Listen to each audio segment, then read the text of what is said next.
que determina as taxas de juros? Comparação da economia mainstream com a escola austríaca.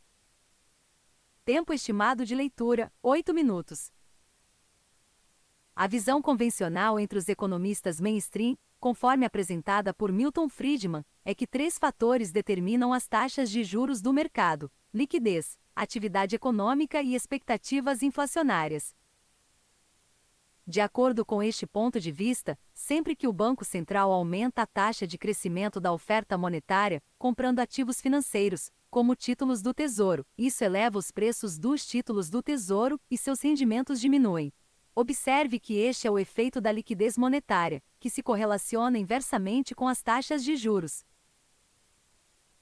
Um aumento da oferta de moeda após um intervalo de tempo fortalece a atividade econômica, e isso aciona o efeito atividade econômica, que exerce pressão ascendente sobre as taxas de juros.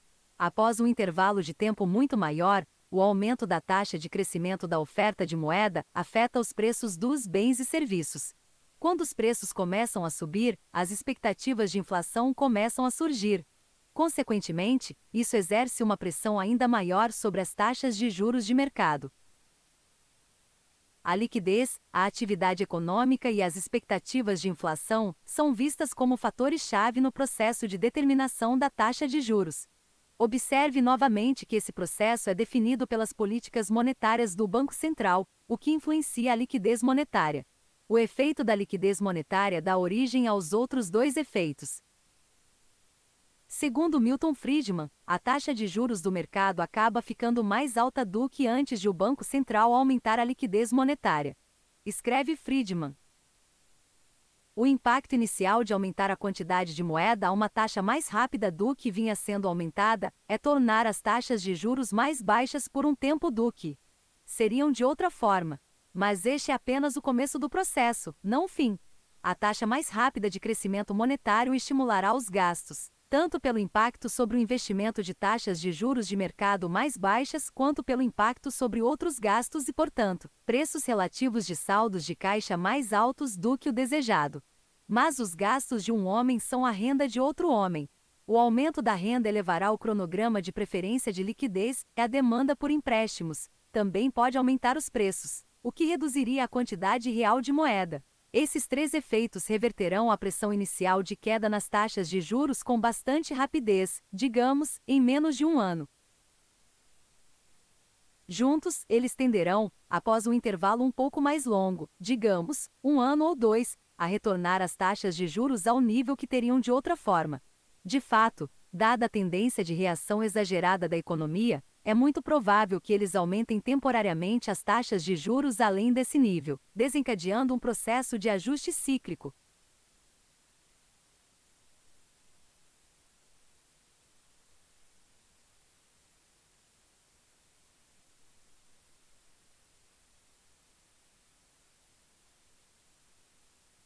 Além disso, de acordo com Friedman, deixe que a taxa mais alta de crescimento monetário produza preços crescentes, e deixe o público esperar que os preços continuem subindo.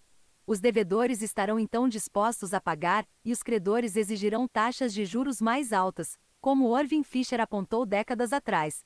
Esse efeito de expectativa de preço é lento para se desenvolver e também para desaparecer.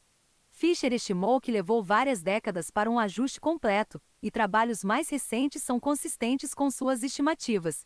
Esses efeitos subsequentes explicam por que toda tentativa de manter as taxas de juros em um nível baixo obrigou a autoridade monetária a se envolver em compras cada vez maiores no mercado aberto.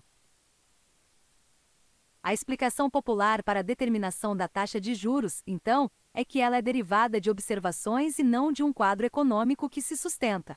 É questionável, no entanto, afirmar a partir de observações que seja possível estabelecer uma teoria para a determinação da taxa de juros.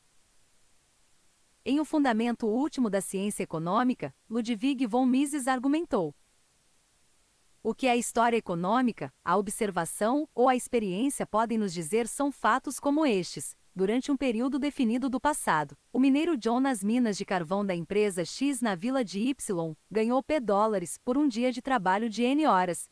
Não há como deduzir da reunião de tais dados e similares qualquer teoria sobre os fatores que determinam o nível das taxas salariais. Assim, a teoria popular da taxa de juros não explica, mas apenas descreve.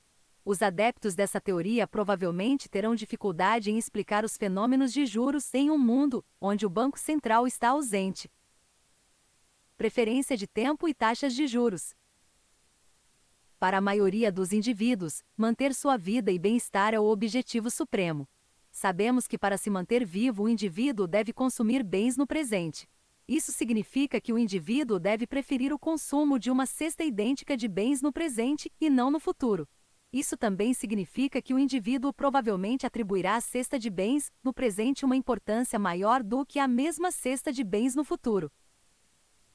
De acordo com Carl Menger, na medida em que a manutenção de nossas vidas depende da satisfação de nossas necessidades, garantir a satisfação das necessidades anteriores deve necessariamente preceder a atenção às posteriores. E mesmo quando não nossas vidas, mas meramente nosso bem-estar contínuo, sobretudo nossa saúde, depende do domínio de uma quantidade de bens. A obtenção do bem-estar em um período mais próximo é, via de regra, um pré-requisito do bem-estar em um período posterior. Toda a experiência ensina que um gozo presente ou em um futuro próximo geralmente é considerado mais importante para os homens do que um de igual intensidade em um tempo mais remoto no futuro. Considere um caso em que alguém possui apenas recursos suficientes para permanecer vivo. É improvável que esse indivíduo empreste ou invista seus parcos meios. O custo para ele de emprestar ou investir será muito alto, pode até custar sua vida se ele emprestar parte de seus recursos. Sobre isso Mises escreveu: aquilo que se abandona chamamos de preço pago para atingir o objetivo desejado. Ao valor do preço pago, chamamos de custo. O custo é igual ao valor atribuído à satisfação de que nos privamos, a fim de obter o objetivo pretendido. Uma vez que a riqueza de um indivíduo começa a se expandir, o custo de emprestar ou investir começa a diminuir. Alocar parte de sua riqueza para empréstimos ou investimentos vai comprometer a vida e o bem-estar da pessoa no momento.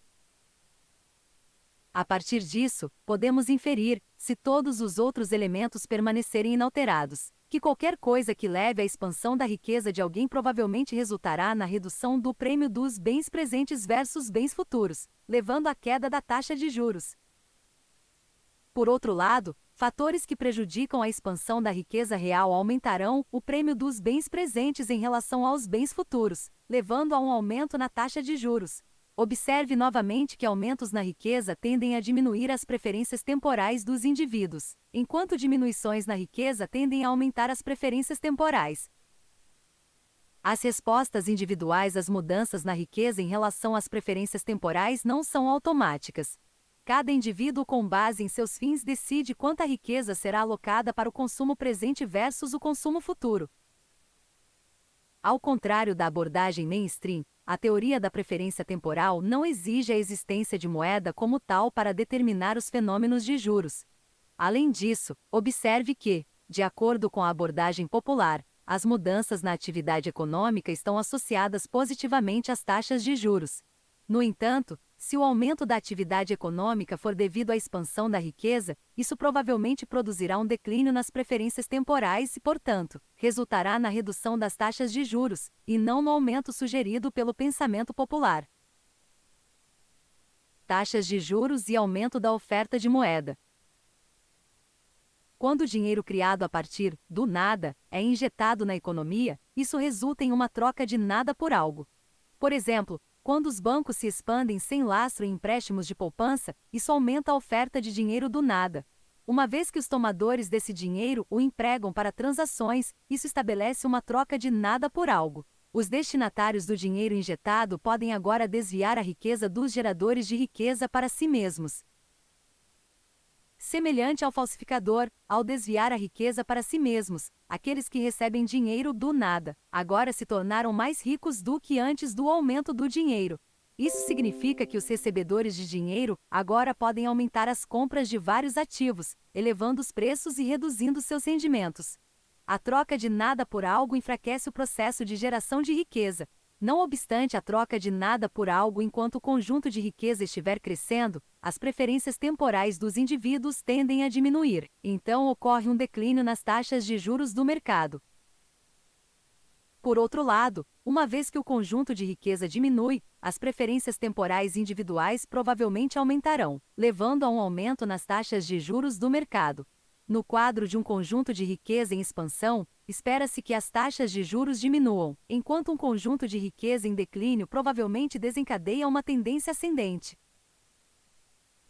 Quando o Banco Central tenta contrariar a tendência de aumento da taxa de juros injetando liquidez monetária na economia, isso apenas aumenta a tendência de aumento, se todos os outros elementos permanecerem inalterados. Como o aumento da liquidez monetária desencadeia uma troca de nada por algo, o processo de geração de riqueza torna-se mais fraco, levando a uma oscilação das taxas de juros ao longo da tendência de alta. A flutuação surge porque o Banco Central, ao pressionar a liquidez monetária, reduz temporariamente as taxas de juros. No entanto, a tendência ascendente por conta do declínio no conjunto de riqueza puxa as taxas para cima, daí a oscilação. Observe que as taxas de juros em um mercado livre e desimpedido corresponderão às preferências temporais das pessoas. Quando os indivíduos diminuem suas preferências temporais, isso sinaliza para as empresas providenciarem uma infraestrutura adequada para estarem prontas para o aumento da demanda por bens de consumo futuros. Assim, o empresário que deseja ter sucesso em seu negócio deve seguir as instruções dos consumidores.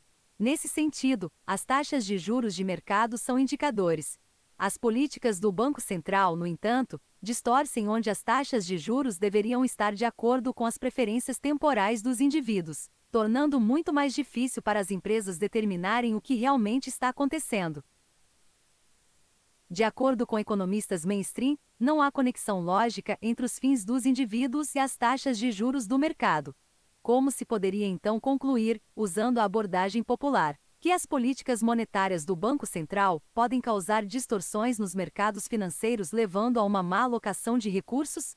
A abordagem da escola austríaca aponta que as políticas do Banco Central fazem com que as taxas de juros do mercado se desviem das taxas de juros ditadas pelas preferências temporais dos indivíduos, o que, por sua vez, faz com que as empresas desobedeçam às instruções dos indivíduos, resultando na má alocação de recursos.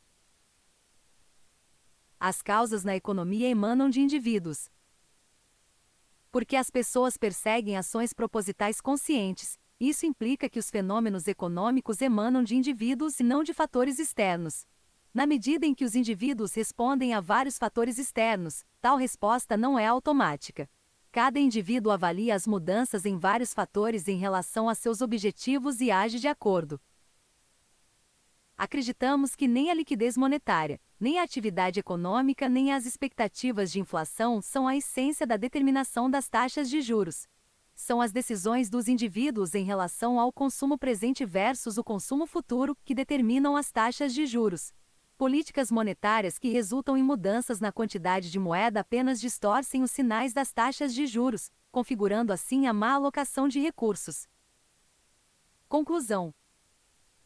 De acordo com o pensamento popular, as taxas de juros de mercado são determinadas por mudanças na liquidez monetária, atividade econômica e expectativas inflacionárias. Nessa forma de pensar, um aumento na liquidez monetária empurra as taxas de juros para baixo, enquanto aumentos na atividade econômica e aumentos nas expectativas inflacionárias empurram as taxas de juros para cima. Essa abordagem descreve os indivíduos como entidades inconscientes. Nessa abordagem, as causas se originam de fatores externos e não de dentro dos indivíduos. Ela retrata os indivíduos como robôs que reagem mecanicamente à liquidez monetária, atividade econômica e expectativas inflacionárias. Concluímos que a ação consciente e intencional dos indivíduos em relação ao consumo presente versus consumo futuro é o principal determinante das taxas de juros. Também defendemos que a política monetária complacente prejudica o processo de geração de riqueza.